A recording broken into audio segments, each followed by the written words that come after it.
Hello everyone, welcome to the Tim Booker channel. Wishing you an enjoyable listening experience. Today, the book I'm about to interpret for you is called Rock Breaks Scissors, with the subtitle, A Practical Guide to Outguessing and Outwitting Almost Everybody. What's the connection between rock paper scissors and prediction? When we play rock paper scissors, it seems like both players choose randomly, each with a 1/3 chance of winning a round, purely luck-based. However, if one person engages their mind a bit more, they'll notice that the opponent's moves aren't entirely random, there's always some pattern to be found. The probability of winning for the observant player significantly increases. But what if both players adopt this mindset? If I'm guessing your move, and you know I'm guessing your move, and I know that you know, it turns into a kind of offensive defense game. It's about who can predict the other a bit more while preventing the other from predicting oneself, thus gaining the advantage.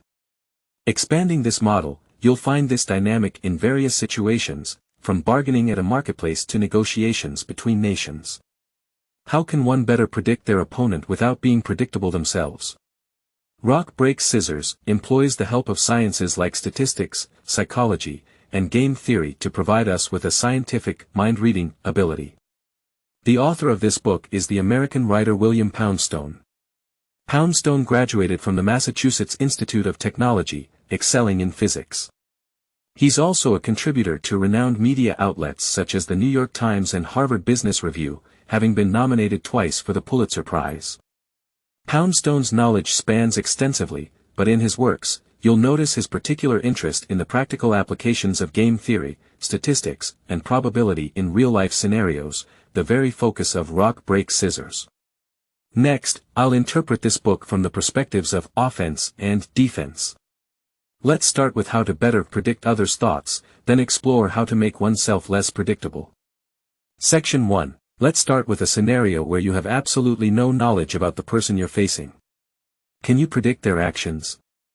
Imagine this: standing before you is a stranger, and you're about to play rock paper scissors with one round to determine the winner. What do? Close your eyes and randomly choose. This book almost entirely conveys one message: what seems like random moves actually follow patterns. We humans aren't as random as we imagine. Facing a stranger with no knowledge about them, unable even to analyze their previous moves, Poundstone, the author, advises you to choose paper. Why? Don't underestimate rock paper scissors. There's even a World Rock Paper Scissors Society that hosts championships. This association statistically records the percentage of moves made during tournaments. According to their stats, the probability of throwing a rock is 35.4%, paper is 35.0%, both close. However, the probability of scissors is 29.6%. So, if you're clueless about your opponent, choosing paper reduces your chance of losing by 5 percentage points. Moreover, in a championship where participants are experienced, the probability of them choosing rock increases. Poundstone slyly suggests in this book, when out with friends and unsure who will pay the bill, propose a game of rock paper scissors without giving them time to react. Count to 3, swiftly make your move. Due to the opponent's lack of time to think, the chances of them choosing rock significantly increase. This might be somewhat of a playful suggestion, but it underscores a rule: in instinct-driven situations, people become more predictable. For instance, someone analyzed penalty kicks from the World Cup between 1982 and 2010 and found intriguing patterns. Goalkeepers often struggle to read the opponent's footsteps and anticipate the ball's direction before diving. So, frequently, they decide whether to dive left or right before the opponent kicks. In the World Cup data, if the goalkeeper's team wasn't trailing, their choice of diving left or right was roughly 50-50. However, if their team was behind, there was a 71% chance they'd dive towards their right. When people become nervous or anxious, they become more easily predictable. From this, we derive the first strategy: when facing an unknown opponent, utilize big data to identify patterns in most people's behavior and predict accordingly. Additionally, inducing anxiety or nervousness in the opponent makes them more predictable. Poundstone's next advice is, make the opponent aware that you're guessing their moves. Paradoxically, this makes them more predictable. You might say, guessing someone's thoughts is akin to stealing from their mind, right? When stealing, isn't it easier when the other person is unsuspecting?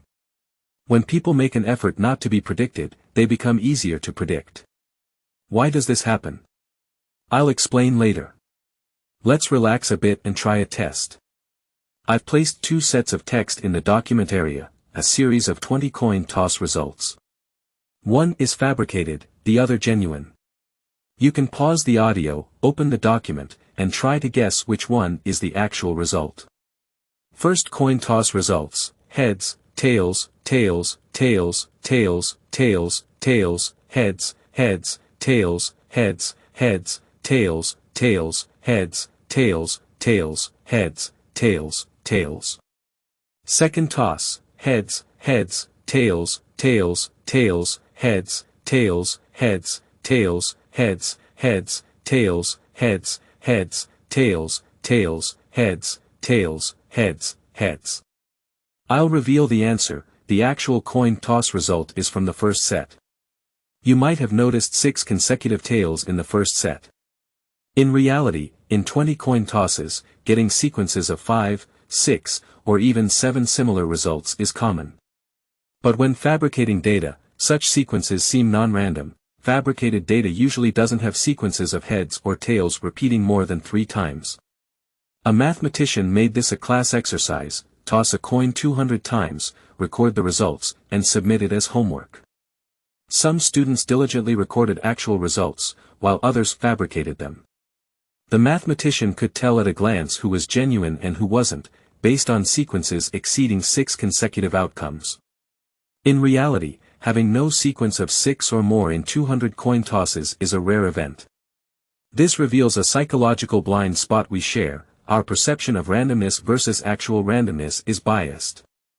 We often equate randomness to average plus dispersion in our imagination. So, when people strive not to be predicted, they inadvertently project an image of heightened randomness. The issue is, their perceived randomness differs from reality, making their intentions more conspicuous, exposing more telltale signs. For example, an American mathematician conducted an experiment with college students, asking them to write down numbers, aiming for maximum randomness and chaos. Each person had to jot down 2,520 numbers in an hour. Through this substantial volume, the mathematician observed that when people tried hard to seem random, they actually became more predictable. He noted the 10 least popular 2-digit numbers in terms of appearance frequency from low to high: 66, 99, 00, 11, 33, 44, 88, 22, 77, 55. Notice how they all consist of identical digits. Forget 6 or 7 consecutive occurrences, even 2 consecutive occurrences seemed less random in people's minds. Now, the top 10, 32, 43, 21, 76, 65, 10, 31, 87, 86, and 54, excluding 31 and 86, all have the second digit 1 less than the first. For 3-digit numbers, this pattern becomes more evident. People favor writing numbers like 987, 321, perhaps due to intuitive responses where they naturally create related digits. Writing sequences like 123 or 789 seems contrived, while descending sequences appear more randomly scattered. The results serve practical purposes. On a smaller scale, you can increase the chances of guessing right in exams. When dealing with multiple-choice questions, if you know the answer to the first and third questions is true, and the second question is unknown but has the same answer as the adjacent ones, you should select false for the second question. This is because question setters tend to avoid 3 consecutive questions having the same answer. If the pattern breaks, it's advisable to guess true, because, overall, there might be more correct answers in multiple-choice questions. In more significant applications, these principles apply to fields like financial auditing. When someone falsifies financial data, they need to fabricate a series of seemingly normal, unassuming, random numbers. Poundstone collected financial audit data confirming this experiment. People tend to use descending sequences like 876 or 543 when cooking the books. So, if a set of data lacks consecutive numbers like 88, 66, or 55, and consists mostly of ordered sequences, it's a red flag. it's likely fabricated.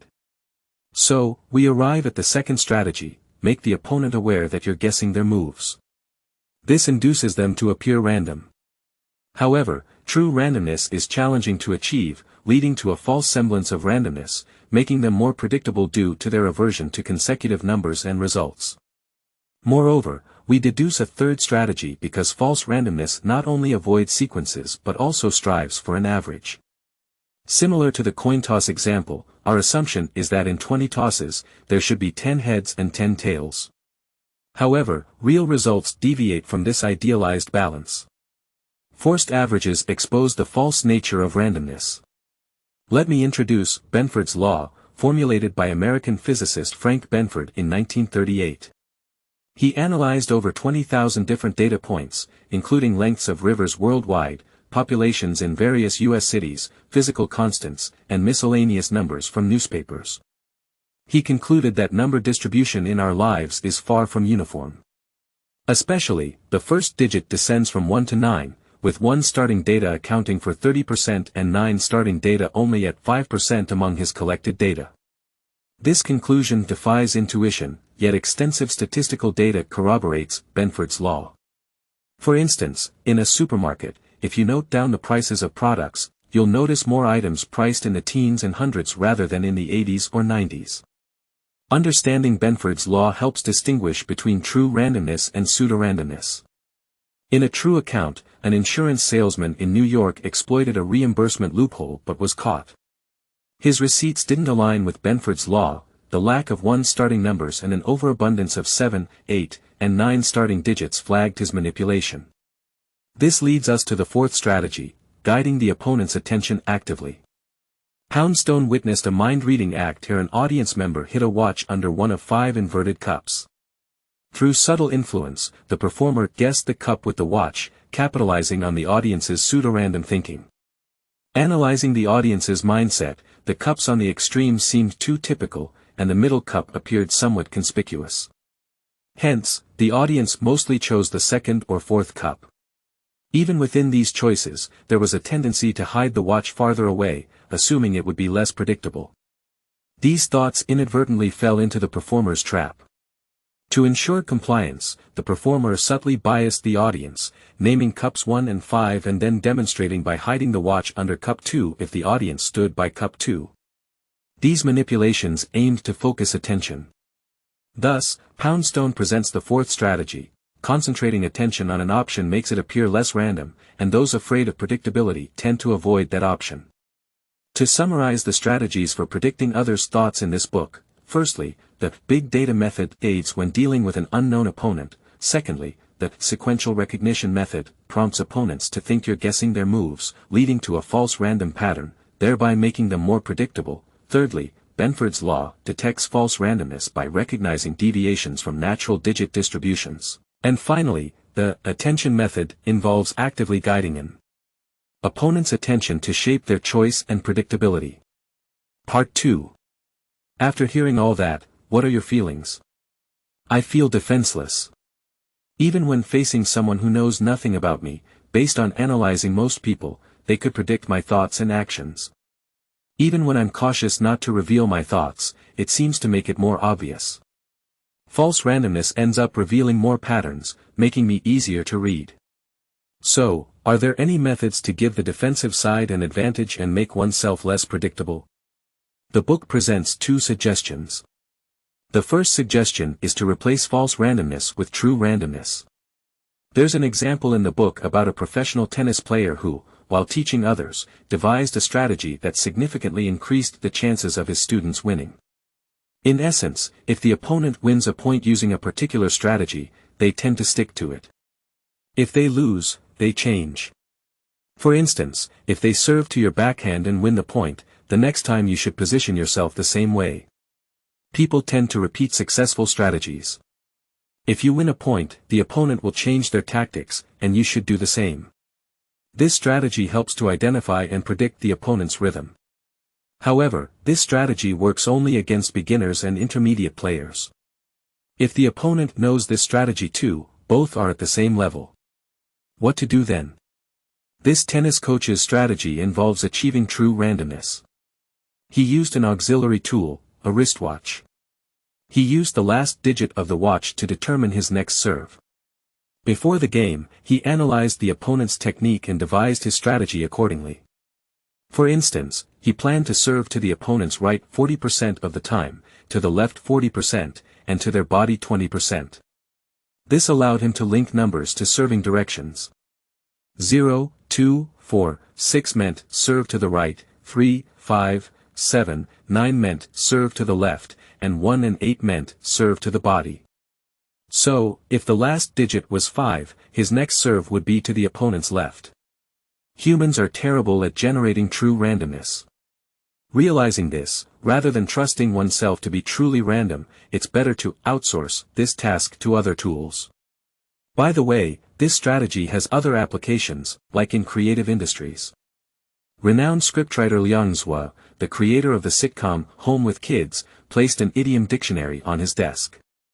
Every day he randomly opened a page and tried to come up with a story based on that idiom's meaning. Similarly, a teacher of creative writing shared their experience of using a dictionary as dice. When seeking ideas, randomly flipping the dictionary's pages helped generate new concepts and combinations. Creativity and prediction share an underlying logic, both depend on whether you can think of what others can't. Therefore, creative industries also leverage true randomness to break conventional thinking.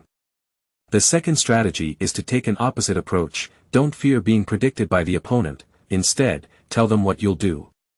For instance, as mentioned earlier, in a rock-paper-scissors championship, where participants had mastered various strategies, avoiding prediction was incredibly challenging. However, in one instance, the champion used the honest strategy. Since the game allowed chatting, this player honestly informed their opponent about their next move and followed through. Surprisingly, many opponents didn't believe they would be that straightforward and ended up overthinking, outsmarted by their own intelligence. Of course, this player didn't always remain straightforward. They freely alternated between true randomness and honesty, achieving a blend of reality and illusion, ultimately winning the championship. To sum up the defensive strategies on how to be less predictable, Poundstone presents two methods. One is the true randomness method, using tools to make decisions, like using a wristwatch for real randomness. The other is the honesty method, where telling opponents your thoughts might confuse them. However, the superior strategy is learning from the rock-paper-scissors champion, freely switching between true randomness and honesty to achieve a blend of reality and illusion. Here we come to the end of William Poundstone's Rock Breaks Scissors. I've finished interpreting it for you. This book reads easily and is intriguing, although it involves a lot of hardcore knowledge behind the scenes. Due to the limited audio duration, I can't elaborate on everything for you. This book extensively uses statistics. If you're interested in statistics, I recommend T-Lady, subtitled, How Statistics Revolutionized Science and Life. It's an excellent popular science book about statistics. The book also covers extensive knowledge of probability. If you're into probability theory, I suggest Big Thinking in Probabilities. It delves into the practical applications of probability thinking in real life. Apart from these, there's another book called Signal and Noise. It's not a technical guide in the communication field. Similar to Rock Breaks Scissors, it explores which knowledge and methods can enhance our accuracy in predictions. We'll interpret these three books as well, hoping they'll assist you in becoming a more acute super predictor in this ever-changing world. That's the essence of this book. Congratulations, you've completed another book. Thank you all for your support and attention. Please subscribe to the Tim Booker channel, like, and share this valuable knowledge with your friends. Let's combine wisdom and practice, achieving our financial goals, and creating a better future together. Thank you, goodbye.